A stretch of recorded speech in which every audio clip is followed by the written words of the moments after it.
tous, si vous me suivez sur les réseaux sociaux, vous savez que je suis allée voir Harry Potter and the Cursed Child à Londres il y a quelques semaines et j'ai terriblement envie de vous en parler. Faut-il mentionner que ce fut exceptionnel? L'un des meilleurs moments de ma courte vie? Probablement. Mais voyons à présent plus en détail ce que j'en ai pensé et ne vous inquiétez pas, c'est une vidéo sans spoiler. Si vous avez envie d'une vidéo avec les spoilers où je parle clairement de ce qui se passe et que vous avez vraiment envie d'échanger sur le sujet, n'hésitez pas à me le dire. Avant toute chose, je parle ici de la pièce et non du script imprimé, sorti sous format livre il y a quelques semaines, tout simplement parce que ce serait très réducteur de se tenir uniquement à ça. Pour être parfaitement honnête, ce livre est un succès d'année de la pièce. Il ne représente qu'environ, je dirais, 30% de ce qu'on retrouve véritablement sur place. Il existe à mon sens 3 raisons majeures à cette publication de livre. Tout d'abord, des raisons financières. Bien évidemment, on sait très bien que tout ce qui touche à l'univers Harry Potter et avec le nom de J.K. Rowling, voilà, en tampon dessus, même si elle n'a pas écrit, on sait clairement qu'elle a participé voilà, à l'organisation, à la mise en œuvre, elle a donné des idées et tout.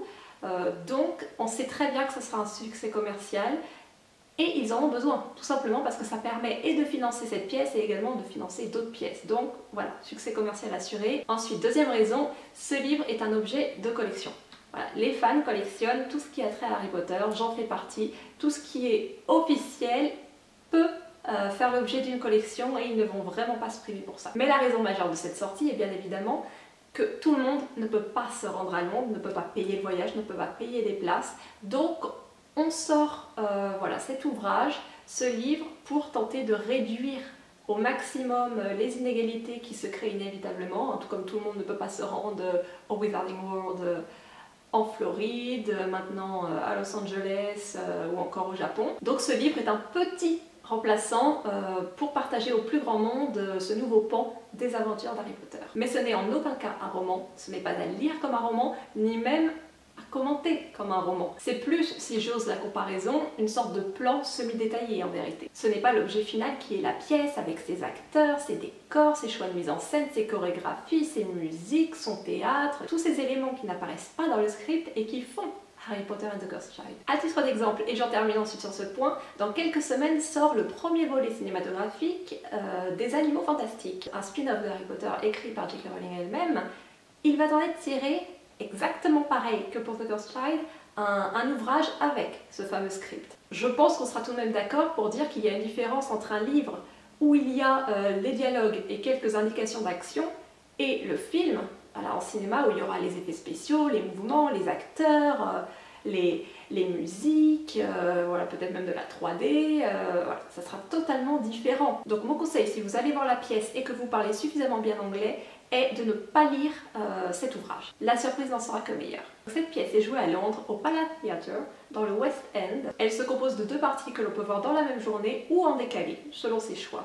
À titre personnel, j'avais choisi donc de tout voir bien évidemment en une journée, hein, je pense que c'est vraiment la chose à faire et la majorité des gens font ça.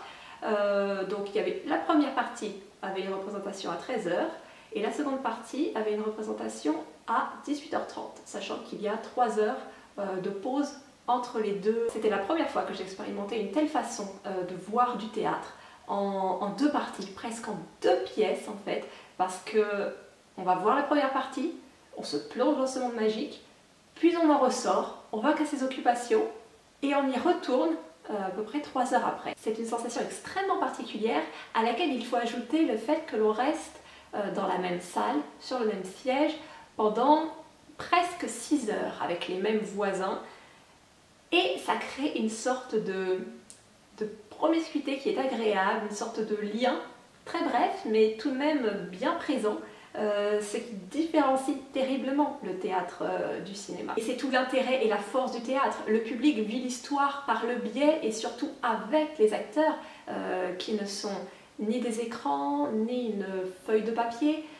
Il s'agit d'êtres humains comme nous, faits de chair et de sang, ce qui rend l'expérience encore plus concrète. De fait, ce choix de pièce de théâtre est une idée absolument formidable parce que ça permet d'aborder les choses de façon différente, ce qui n'avait pas encore été fait officiellement, du moins parce qu'il y a des pièces Harry Potter qui s'étaient créées, je pense au Very Potter Musical, il me semble que c'était appelé comme ça, j'adorais cette pièce, Darren Criss en faisait d'ailleurs partie, il y a plusieurs années, c'était très très bon, mais ce n'était pas officiel, là il y a le saut J.K. Rowling. Cela offre aux fans une nouvelle façon d'aborder l'univers Harry Potter, aussi bien sur la forme, hein, je viens de vous en parler, mais également sur le fond. En effet, il y a au théâtre des codes spécifiques qui permettent aux directeurs, aux réalisateurs de proposer des idées, des histoires qui n'auraient pas eu de sens dans un roman.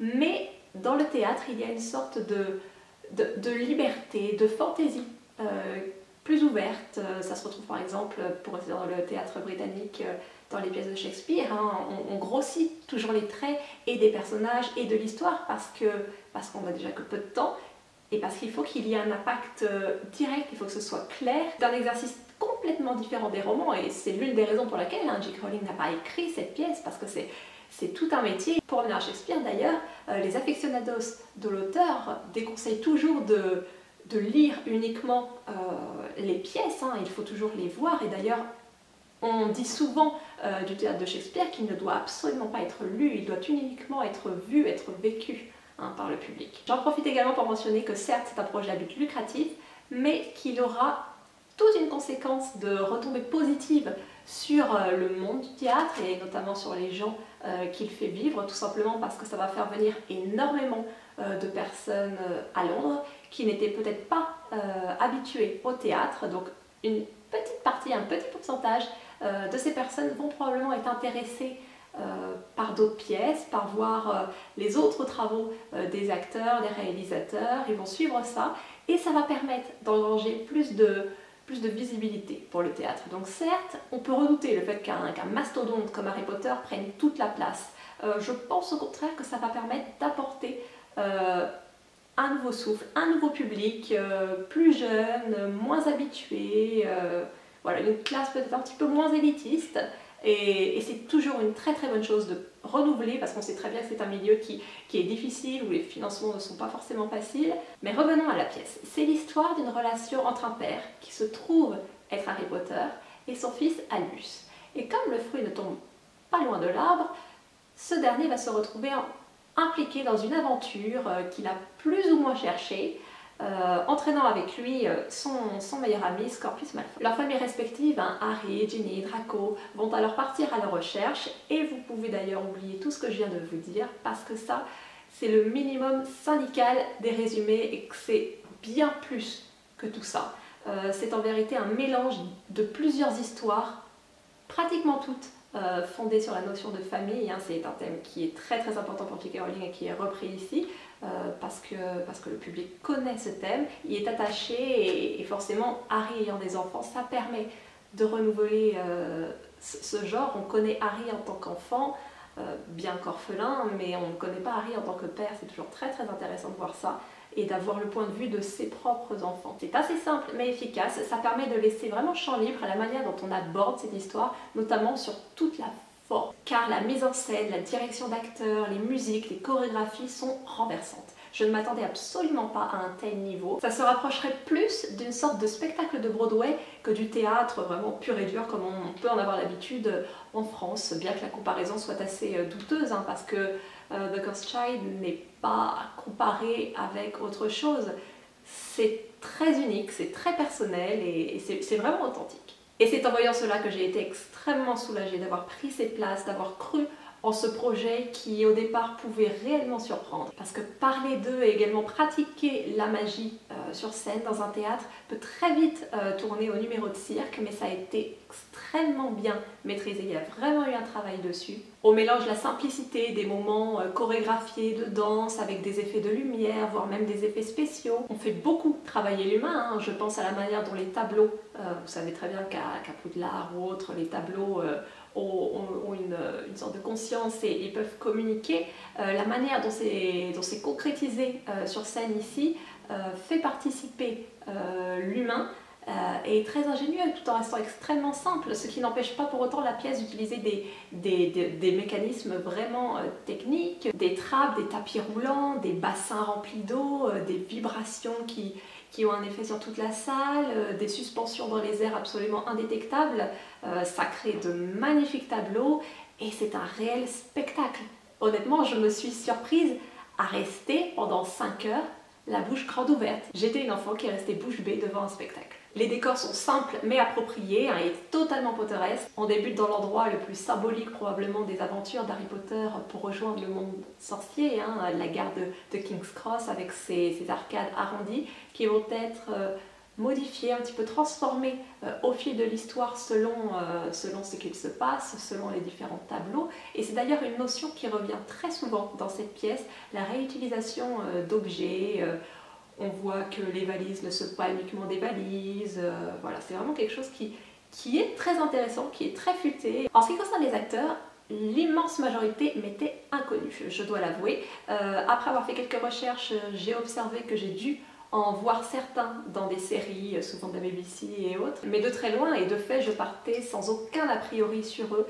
Et qu'est-ce que c'est agréable d'être face à des acteurs de théâtre qui ont une très bonne diction, qui parlent bien, qui vivent vraiment leur personnage devant vous. J'ai aimé la très grande majorité des choix opérés.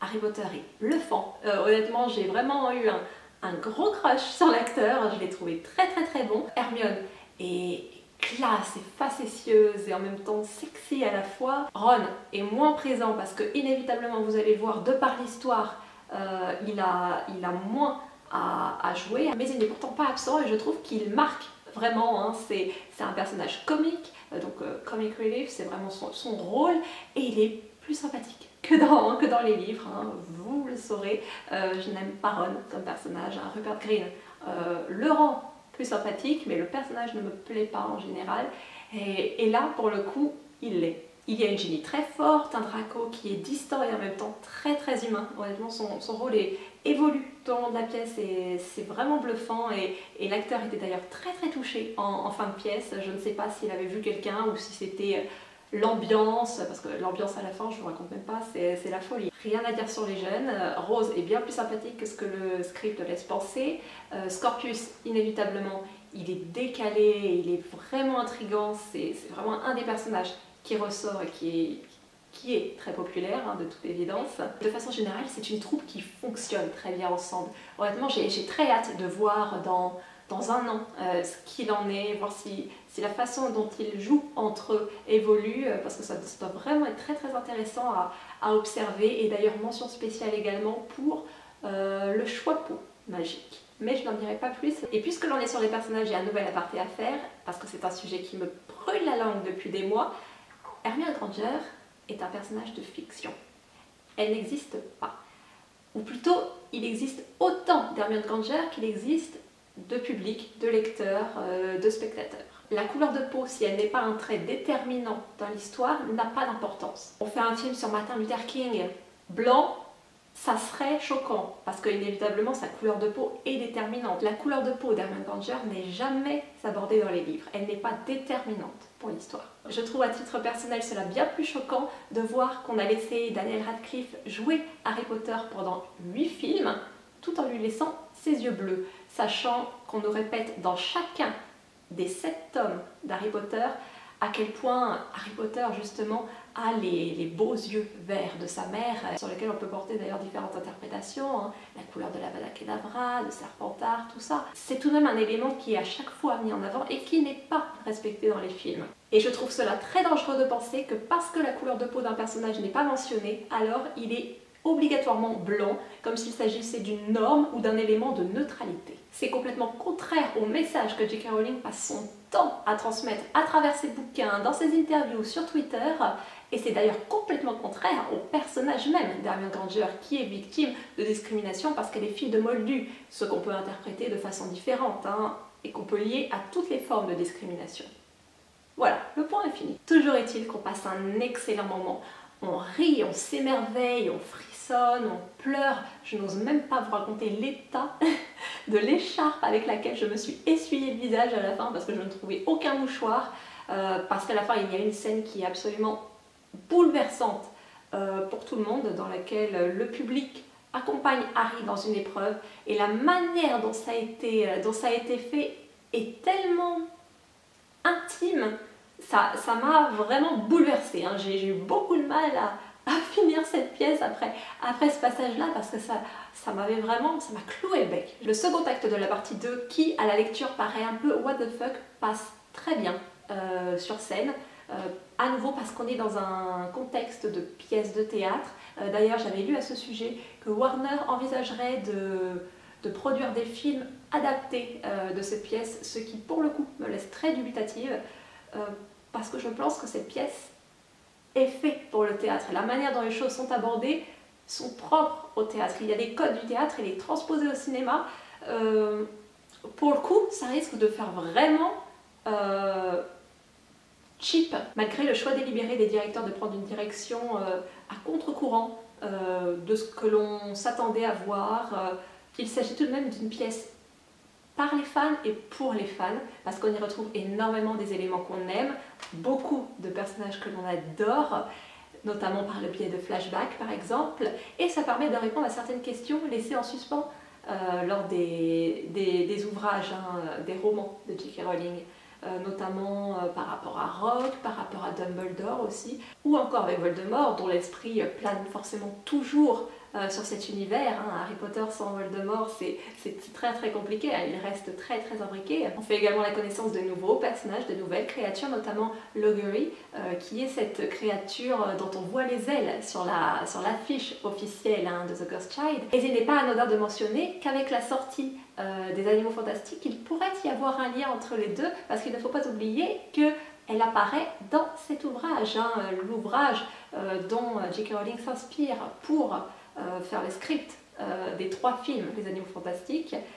Loggery est dedans, donc à voir ce qu'elle va en faire. Mais généralement, J.K. Rowling ne fait rien sans y avoir pensé bien à l'avance. J'ai cherché des défauts et honnêtement, à part la carrure de la personne assise devant moi dans la pièce qui m'a forcé à me surélever assez fréquemment, je n'en trouve pas beaucoup. Il y a peut-être un moment, un passage, une dispute entre Harry et Draco. Là, il ne s'agit absolument pas d'un spoiler parce que ça, c'est du canon pur, leur dispute. Elle aurait pu être plus spectaculaire et je pense que c'est vraiment mon point négatif de toute cette pièce. Je pourrais dire que ce n'est pas une grande écriture, à la manière du théâtre de Corneille par exemple. Mais en vérité, je pense que ça n'en a absolument pas la prétention. Comme je l'ai dit, je trouve que ça se rapproche un peu plus des spectacles de Broadway. Et s'il fallait faire un théâtre beaucoup plus littéraire, pour le coup, je pense que J.K. Rowling n'aurait pas refilé ce projet à quelqu'un. Elle l'aurait fait elle-même. Le choix ici a été fait de prendre une direction totalement différente en prenant un médium différent, voire même un média différent. C'est presque un projet transmédia ce que devient Harry Potter. C'est absolument fascinant à voir, à étudier. Ce fut un moment magique, exceptionnel, je retire que du positif. De base, ça partait gagnant parce que ça parlait d'Harry Potter et je suis très peu objective sur le sujet. Mais le travail a été très très bien produit, rien n'a été bâclé, c'est bien mieux que ce à quoi je m'attendais. Alors là, quelle surprise, honnêtement, je vous ai dit, c'est un des meilleurs moments de ma vie, de cette année, clairement en tout cas. Et je me sens très chanceuse et reconnaissante d'avoir pu faire partie, d'avoir pu partager avec d'autres amoureux de l'univers d'Harry Potter cette expérience. J'espère que cette vidéo vous aura plu, n'hésitez pas à venir en discuter. Si vous avez envie que je fasse une version avec spoiler, n'hésitez pas à me le dire, honnêtement je ne sais pas du tout si je le ferai, ce n'est pas du tout prévu pour le moment, mais voilà, je suis un petit peu réticente au fait de parler de toute l'histoire dans les commentaires, parce que bien évidemment il y a certains d'entre vous qui n'ont pas vu la pièce ou lu le script. N'hésitez pas vraiment à me dire ce que vous en pensez sur le sujet. Sur ce, je vous souhaite une bonne fin de journée et en attendant, portez-vous bien. Au revoir.